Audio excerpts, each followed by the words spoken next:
গল্প মাঝির নৌকায় আপনাকে স্বাগত। গ্রাম বাংলার ভূতের গল্প শুনতে কে না ভালোবাসে, আর সেটা যদি হয় কোনো হাড় হিম করা ভূতের গল্প। আজকে আপনাদের জন্য এরকমই এক গল্প নিয়ে আমরা হাজির হয়েছি। আমাদের আজকের গল্প ডব্লিউ জেকবসের লেখা কালো বাঁদরের থাবা। গল্পগুলি কেমন লাগছে জানাতে ভুলবেন না।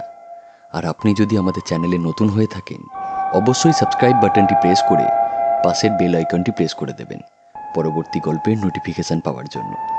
আজকে আমাদের গল্পের সূত্রধর ও গল্প পাঠে আমি চন্দ্র, মিস্টার হোয়াইটের চরিত্রে পার্থ, মিসেস হোয়াইটের চরিত্রে সায়নী, হারবার্টের চরিত্রে বাবন, মিস্টার মরিসের চরিত্রে সঞ্জয়, আবহ ও কভার ডিজাইনে বাতিকবাবু।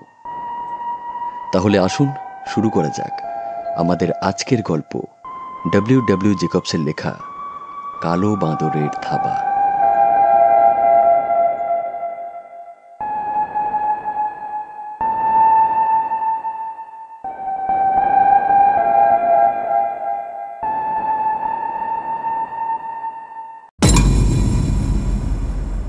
শীতের রাত, বেশ ঠান্ডা পড়েছে, তার উপর আবার বৃষ্টি।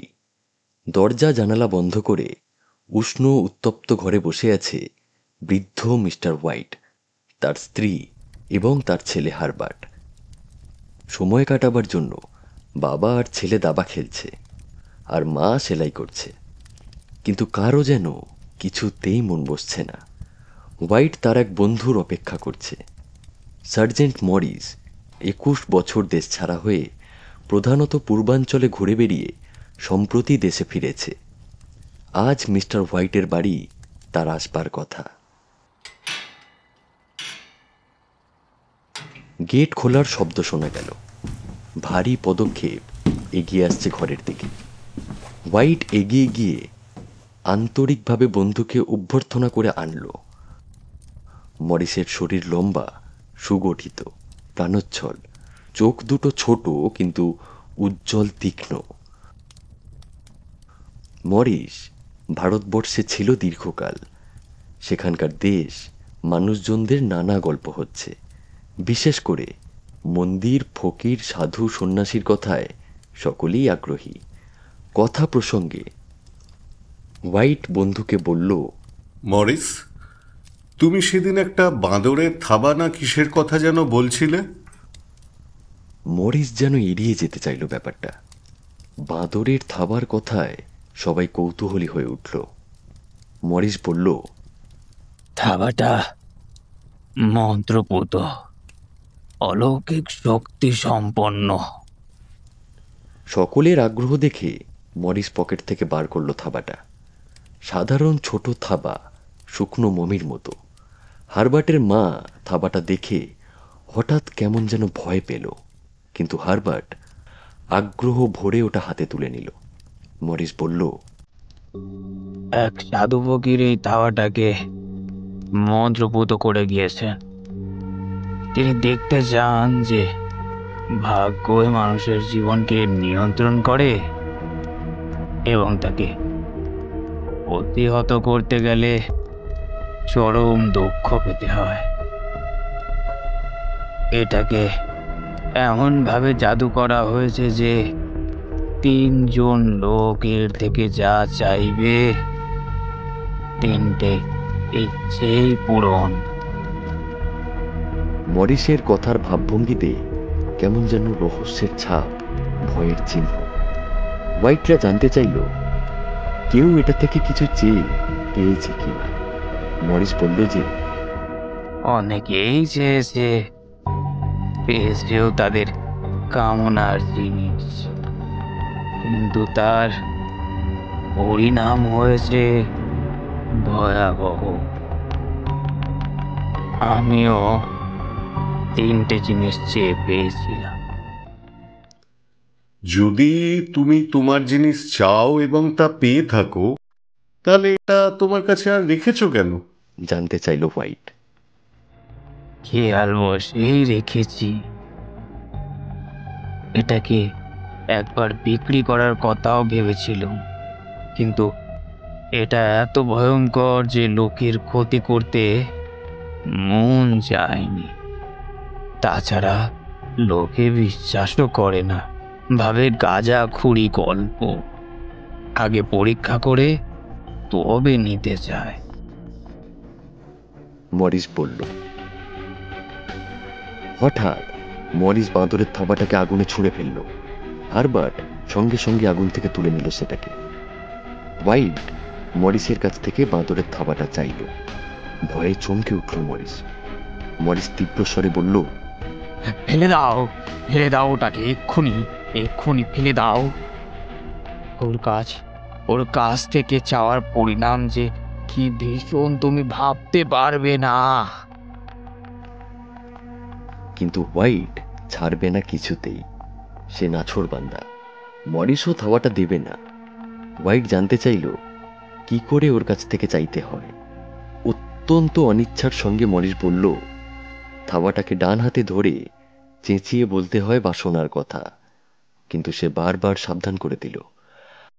আষাঢ়ে গল্পের মতো শোনাচ্ছে। শ্রীমতী হোয়াইট খাবার জোগাড় করতে করতে ঠাট্টা করে বলল, আমার জন্যে 4 জোড়া হাত চাও।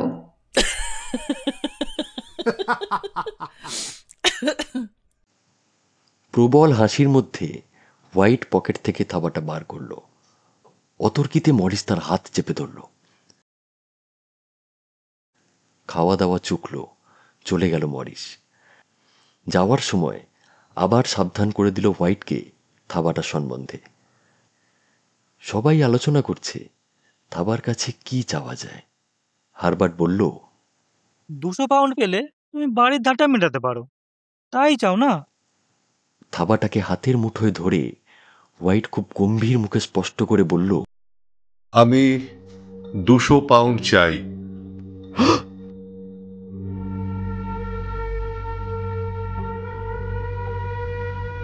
সঙ্গে সঙ্গে চিৎকার করে উঠল হোয়াইট। তার হাতে সাপের মতো ঝিলমিল করে উঠছে থাবাটা। কেমন যেন ভয় করছে। হারবার্টও ভয় পেয়েছে। কিন্তু কই, টাকা তো এলো না। কোথায় জাদুবিদ্যার জোর? হোয়াইট বলল, দেখো, টাকা না পাই দুঃখ নেই, কিন্তু কোনো ক্ষতি তো হয়নি।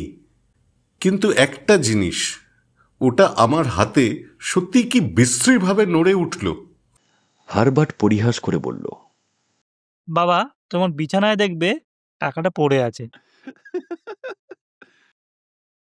আচ্ছা যাক, শুতে চললাম। হোয়াইট কি যেন এক ভয় আর আতঙ্ক নিয়ে অন্ধকারে বসে রইল ফায়ার প্লেসের আগুনের দিকে চেয়ে। আগুনের মধ্যে কি সব ভয়ঙ্কর মুখের ছবি ভেসে বেড়াচ্ছে। এক নিদারুণ অস্বস্তির মধ্যে সে ঘুমোতে গেল।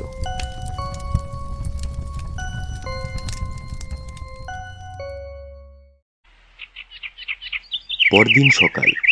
সূর্যের কিরণ ছড়িয়ে পড়েছে চারদিকে। ঘরেও আলোর উজ্জ্বলতা। রাতের ভয়টা একেবারেই মিলিয়ে গেছে। তাকের উপর অবহেলায় রাখা বিশ্রী থাবাটার আর কোনো বিশ্বাস নেই। শ্রীমতী হোয়াইট বলল, সব সোলজারই একই ধরনের, খালি আজে বাজে কথা বলে। কেন যে ওই সব বাজে কথা শুনতে গেলাম? এ যুগে কি দৈব শক্তিতে ইচ্ছা পূরণ হয়?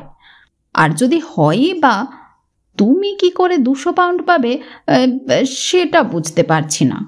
চাটুল হারবার্ট মন্তব্য করল, আকাশ থেকে বাবার মাথায় পড়বে। কিন্তু মরিস বলেছিল যে টাকাটা খুব স্বাভাবিকভাবেই আসবে। মনে হবে যেন সাধারণ যোগাযোগেই এটা ঘটা সম্ভব। হোয়াইট আস্তে আস্তে বলল। আমি না ফিরলে টাকাতে কিন্তু হাত দেবে না। পরিহাস তরল কণ্ঠে কথাগুলো বলে হারবার্ট বেরিয়ে যায় তার কর্মস্থলে। বেলা এগিয়ে চলে। না, টাকার কোনো চিহ্ন নেই। সব ব্যাপারটাই বাজে। শ্রীমতী হোয়াইট বলল, হারবার্ট ফিরে এসে কিরকম ঠাট্টাই না করবে। কিন্তু বিশ্বাস করো, কাল জিনিসটা আমার হাতে এমন নড়ে উঠল যে ভাবতেই কেমন লাগছে। আহা, ওটা তোমার মনের ভুল। হবেও বা। হঠাৎ দেখা গেল তাদের বাড়ির বাইরে একটা লোক কেমন যেন অদ্ভুতভাবে দাঁড়িয়ে। সে ইতস্তত করছে বাড়িতে ঢুকবে কি না। অবশেষে জোর করেই সে ঢুকে পড়ল। কি মজা, 200 পাউন্ড বুঝি আসছে এবার। শ্রীমতী হোয়াইট লোকটাকে ঘরে আনল। সে কেমন অস্বাচ্ছন্দ্য অনুভব করছে, কি যেন বলতে চাইছে অথচ বলতে পারছে না। শেষ পর্যন্ত দ্বিধা জড়িত কণ্ঠে সে বলল সে হারবার্টের কারখানা থেকে আসছে। এরা চমকে উঠল, হারবার্টের কিছু হয়েছে নাকি? লোকটা বলল যে হারবার্ট মেশিনে আটকে যায় এবং মারা যায়। কোম্পানি এদের শোকে গভীর সমবেদনা জানাচ্ছে। বৃদ্ধ বৃদ্ধা স্থির, শান্ত, নিষ্প্রাণ মৃতপদ দাঁড়িয়ে, তাদের মুখ সাদা বিবর্ণ, অসহ্য বেদনায় ক্লিষ্ট। লোকটা বলে চলল, কোম্পানি দুর্ঘটনার দায় দায়িত্ব অস্বীকার করছে, তবু হারবার্টের কর্মনিষ্ঠার কথা স্মরণ করে তারা বাবা মাকে সামান্য ক্ষতিপূরণ দিতে চায়।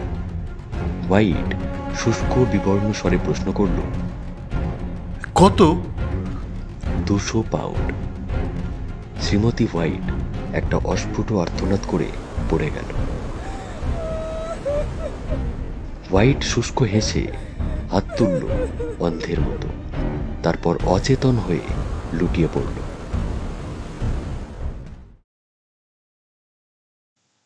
2 মাইল দূরের কারখানায় তাদের একমাত্র সন্তানকে সমাহিত করে 2 বিষণ্ণ যন্ত্রণাকাতর নিঃসঙ্গ বৃদ্ধ নরনারী ফিরে এলো অন্ধকার আর স্তব্ধতায়।